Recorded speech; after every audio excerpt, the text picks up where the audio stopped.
Welcome to the finance lab. आज अपन बात करते हैं पर्सनल फाइनेंस प्लान के बारे में कि ये होता क्या है और इसको कैसे बना सकते हैं। सो सबसे पहले ये समझते हैं कि पर्सनल फाइनेंस प्लान चाहिए ही क्यों होता है। लेट से आप ऑलरेडी कुछ पैसा इन्वेस्ट कर रहे हो, मे बी म्यूचुअल फंड्स में और डायरेक्ट इक्विटी में और डेट वगैरह में। So if you are already investing, do you still need a personal finance plan? मतलब it's actually a slightly painful task, right? So would it would it really be useful for you, or is it only for folks who are not investing at all? So to answer that and to see the utility of a personal finance plan for everyone, let's consider a hypothetical scenario. Let's say कि आप पिछले कुछ सालों से हर महीने कुछ पैसा save कर रहे थे because you wanted to go to Maldives in 2020 and वहाँ बढ़िया आपको वेकेशन प्लान करना था। अब खैर 2020 तो में तो नहीं जा सकते हैं, कोरोना चल रहा है आजकल। तो आपने सोचा कि चलो भाई ठीक है, 2021 में जाएंगे, अपना इन्वेस्टमेंट कंटिन्यू करते हैं। और अभी तक आपका जो पोर्टफोलियो है बढ़िया चल रहा है, आपने अच्छे स्टॉक्स पिक किए थे, स्टॉक मार्केट ने काफ़ी ऊंचाइयां छू ली इस बीच में और आपका पोर्टफोलियो बहुत बढ़िया गजब का चल रहा है। तो आप तो सोच रहे हो कि मालदीव्स में ना इस बार एकदम बढ़िया विला में जाके रहेंगे।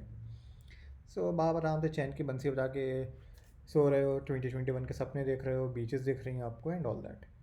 फिर आया year 2021 and for some reason the market crashed.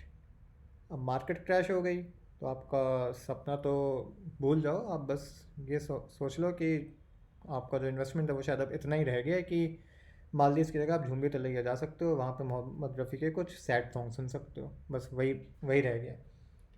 So this is the kind of situation that could have been avoided if you were using a personal finance plan.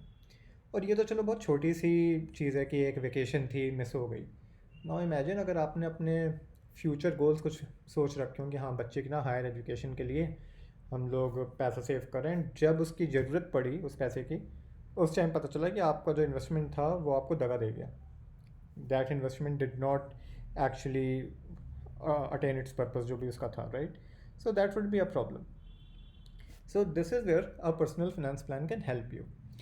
A personal finance plan actually helps you identify your goals. So जब आप अपना financial plan बनाते हो, so उसमें आप अपने कुछ goals identify करते हो। उसके बाद आप एक टाइम होराइजन डिफाइन करते हो कि अच्छा भाई ये वाला गोल ना इस साल में रियलाइज़ होगा, बच्चे की एजुकेशन आज से 20 साल बाद, नई कार लेनी है अभी 5 साल बाद। So you decide all those goals and the time horizon for those goals. Then you look at the future value of the money.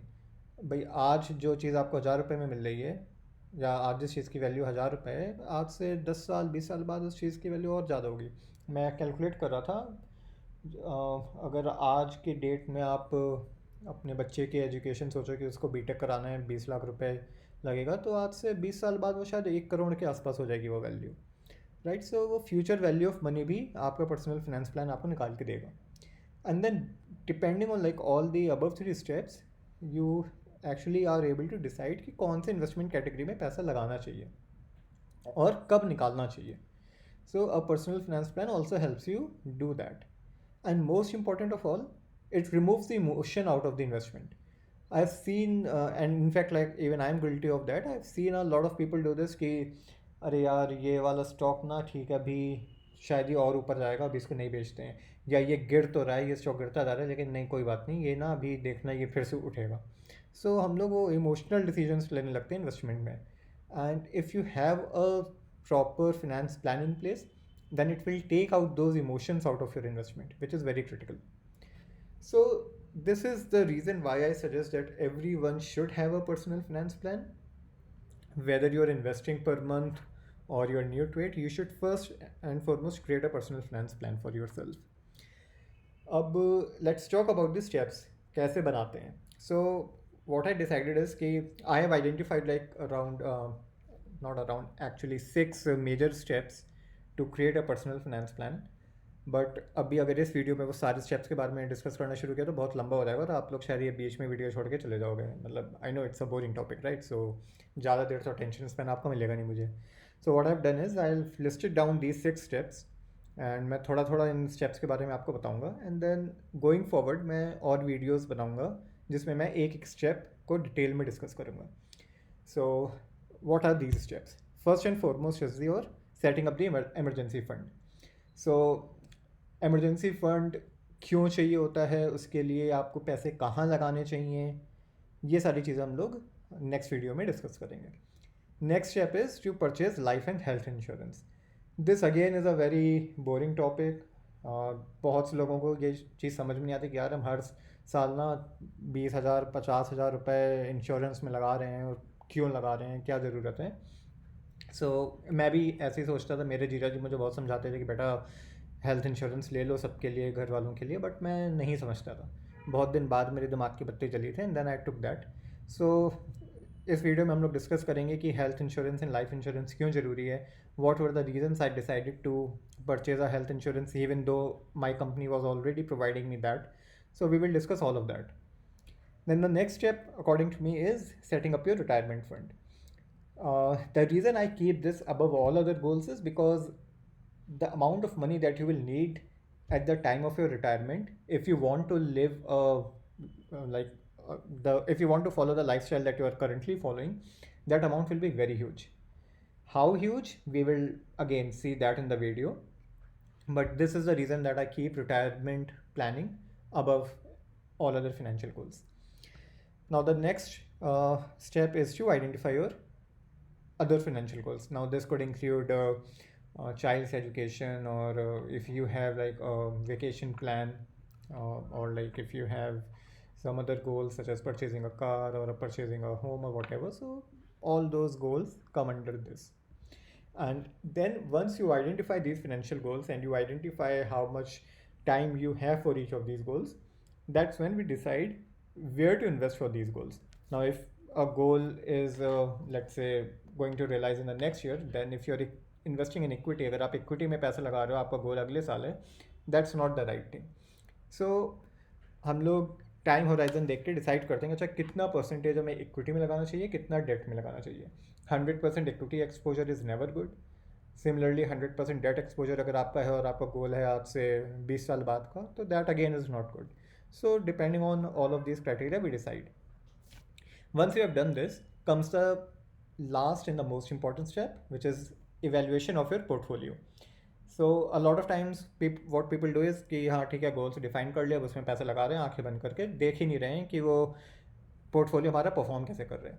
भाई आपने जो कुछ भी डिसीजन लिया कि अच्छा आज ना मैं इस म्यूचुअल फंड में लगाऊंगा या इस एफडी में पैसा लगाऊंगा, वो आपने आज के हिसाब से देखा, बट ज़रूरी नहीं है कि वो म्यूचुअल फंड, वो इक्विटी आज से 5 साल बाद भी उतना ही अच्छा परफॉर्म करे. राइट. सो आपको धीरे धीरे एज एन लाइक आपको रेगुलर बेसिस पे अपना पोर्टफोलियो असेस करना होता है. And you have to then decide कि अगर if you have to make any changes, तो what are those changes and where do you shift your portfolio so that it is meeting the expectations that you have. So we will discuss what those steps are in this video. After we are done with all these steps or all these videos, I'm hoping that you will have a template ready for yourself, something similar to what I created for myself. ये जो आप screenshot देख रहे हो, ये एक Google sheet मैंने अपने लिए बनाई थी. ऑब्वियसली ये जो फिगर्स हैं उसमें these are like some random numbers जो मैंने डाले हैं अभी. सो ये मैंने अपने लिए एक टेम्पलेट बनाया था जिसमें I keep a track of all my goals and the current value two of that goal, and like how that goal is performing, and should I increase the investment in that, or do I need to shift some amount that I'm investing to something else. Those kind of things I track here.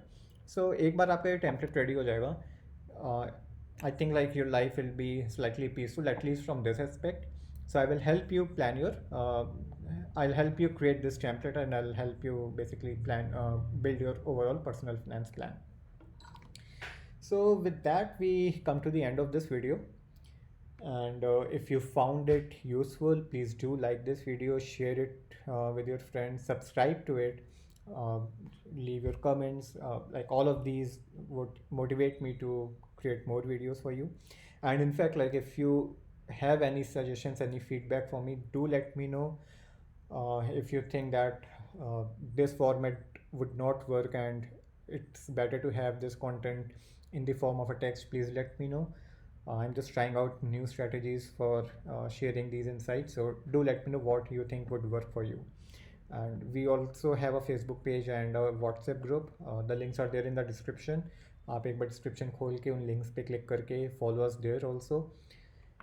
So with that, we come to the end. Thanks a lot for watching till here, and we'll see you in the next video. Till then, take care and stay safe.